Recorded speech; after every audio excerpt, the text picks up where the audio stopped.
Imagine being locked in a room with 200 strangers, murderers, thieves, rapists for 4 years straight, not just living near them, living with them, sleeping inches from them, eating with them, working beside them, never, not for one single minute, being alone, no privacy, no silence, no escape.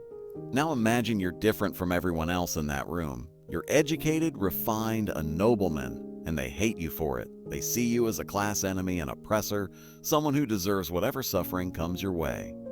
That was Dostoevsky's reality for 4 years in a Siberian prison camp, and what he wrote about that experience, Notes from the Dead House, is one of the most important books he ever created. Not because it's his most famous, not because it has the psychological complexity of crime and punishment or the philosophical depth of the brothers Karamazov, but because it's where Dostoevsky died and was reborn. The man who entered that prison in 1850 was a young, idealistic writer who believed in socialist utopias and the perfectibility of man. The man who left in 1854 was someone else entirely, harder, wiser, more religious, more understanding of human darkness and human resilience. This book is his testament, his attempt to make sense of what he witnessed, his effort to find meaning in suffering. It's structured as a series of notes, vivid, fragmentary observations rather than a continuous narrative. Think of it less like a novel and more like a documentary, or a war diary. Or field notes from hell. Dostoevsky doesn't tell you what to think, he just shows you what he saw. The brutal floggings, the petty tyrannies, the surprising moments of kindness, the way imprisonment strips away everything except the essential human core. And in doing so, he asked the questions that would define his entire literary career. What does it mean to be free? Can suffering redeem us? Is there dignity even in degradation? What separates humans from animals? And do we lose that in prison? So let's descend into the dead house. Let's meet the men Dostoevsky lived with, feared, admired, and ultimately came to love. Let's see what happens when you strip everything away from a person except their humanity, and whether that humanity survives. Part 1. The framed Goryanchikov story of the book doesn't begin with Dostoevsky. It begins with a narrator, a Siberian colonist who once knew a strange, reclusive man named Alexander Petrovich Goryanchikov. Goryanchikov was a former convict, imprisoned for 10 years for murdering his wife. After his release, he lived quietly in a small Siberian town, teaching French, keeping to himself. People thought he was odd, maybe even mad, a misanthrope who rarely spoke and avoided human contact. When Goryanchikov dies, the narrator acquires his papers. Among them is a thick notebook, memoirs of his prison years. This is Dostoevsky's strategy for getting past the censors. He can't write directly about his own imprisonment. He was a political prisoner, convicted of revolutionary activities. That's too sensitive. So he creates Goryanchikov, a wife murderer, a common criminal. But the mask is thin. Everyone knew this was Dostoevsky's story, and Dostoevsky barely bothers to hide it. What follows isn't a linear narrative. It's a collection of observations, character sketches, events, and reflections, all organized around Goryanchikov's gradual transformation from horrified outsider to reluctant participant to, finally, someone who sees the humanity in the people around him. Part 2. Arrival. The first circle of hell. Goryanchikov arrives at the prison in winter, Omsk, Siberia, one of the coldest, most remote places on Earth. The prison itself is a fortress surrounded by high walls. Inside, long barracks, cramped and filthy. About 200 convicts living in conditions barely fit for animals. The first thing that strikes Goryanchikov is the noise. Constant, overwhelming noise. Shouting, arguing, snoring, coughing. There's nowhere quiet, nowhere to think, nowhere to be alone. The second thing is the smell. Unwashed bodies, human waste, disease. The air is thick with it. The third thing is the chains. Every prisoner wears leg irons, heavy iron shackles weighing about 10 pounds. They never come off. Not for sleeping, not for working, not for dying. You wear them until your sentence ends, or you do. Goryanchikov describes his first night lying on a wooden plank bed, surrounded by strangers, listening to the cacophony of 200 men crammed into spaces meant for far fewer. He's terrified, disgusted, convinced he won't survive. And the other prisoners, they sense he's different, a nobleman. An educated man, someone from the class that oppressed them their entire lives. They hate him on sight. Part 3. The class nobleman among peasants, this is one of the book's central themes, the insurmountable class divide between Goryanchikov and his fellow prisoners. In the outside world, noblemen had rights, privileges, power. Peasants had none. They were subjects, property, barely human in the eyes of the law. But in prison, those distinctions should disappear. Everyone's a convict. Everyone's equal in suffering, except they're not. The peasant prisoners resent Goryanchikov because he represents everything they've been taught to hate. He reads, he speaks properly, he carries himself differently. Even in chains, even in rags, he's still other. They mock him. They steal from him, they exclude him from their social hierarchies. They make it clear he doesn't belong. And Goryanchikov, for his part, initially looks down on them. He finds them crude, violent, incomprehensible. He can't understand their language. They speak in peasant dialect and prison slang, their customs, their values. He's surrounded by people but utterly crushingly alone. This isolation, this inability to connect across class lines is, in many ways, worse than the physical hardship. Goryanchikov writes, "Could I ever have imagined how terrible and tormenting it would be that in all the 10 years of my term, not once, not for a single minute, would I be alone?" But gradually, slowly, something shifts. Goryanchikov begins to see his fellow prisoners not as a mass of criminals, but as individuals, each with a story, each with humanity. And this transformation from contempt to understanding to, eventually, respect is the emotional arc of the entire book. Part 4. The characters' portraits from hell. What makes Notes from the Dead House brilliant is Dostoevsky's character portraits. Even though there's no continuous plot, the book is filled with vivid, unforgettable people. The Major, the prison commandant. A sadistic tyrant with 8 eyes. The prisoners call him this because he seems to see everything. He punishes prisoners for the smallest infractions, enjoys inflicting pain, and represents the worst of arbitrary power. He's eventually removed for corruption, but the damage he does is immense. Akim Akimech, a fellow nobleman, a former officer imprisoned for ordering an illegal execution. He becomes Goryanchikov's only real friend in the early days, but he's also limited, rigid, unable to think for himself, completely defined by military discipline. Law. He survives prison by never questioning, never reflecting, never truly thinking. Petrov, a peasant convict who becomes Goryanchikov's servant. Yes, even in prison, noblemen could hire other prisoners as servants if they had money. Petrov is clever, resourceful, and utterly mysterious.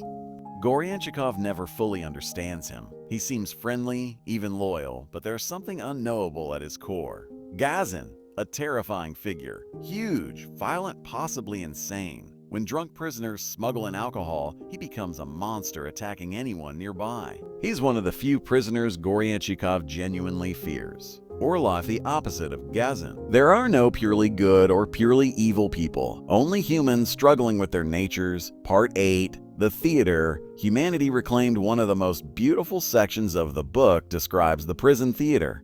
During Christmas, the prisoners are allowed to put on a play.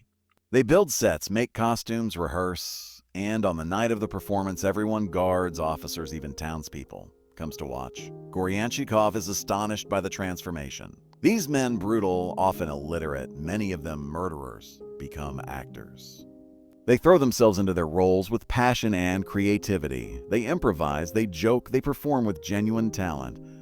And the audience of prisoners, they laugh, they cheer, they forget, just for a few hours, that they're in prison. Goryanchikov writes about the general gaiety that reaches a climax during the performance. The prisoners, for a moment, are free, not physically but spiritually. They're creating art, experiencing joy, being human in the fullest sense. This scene is crucial because it shows what Dostoevsky came to believe.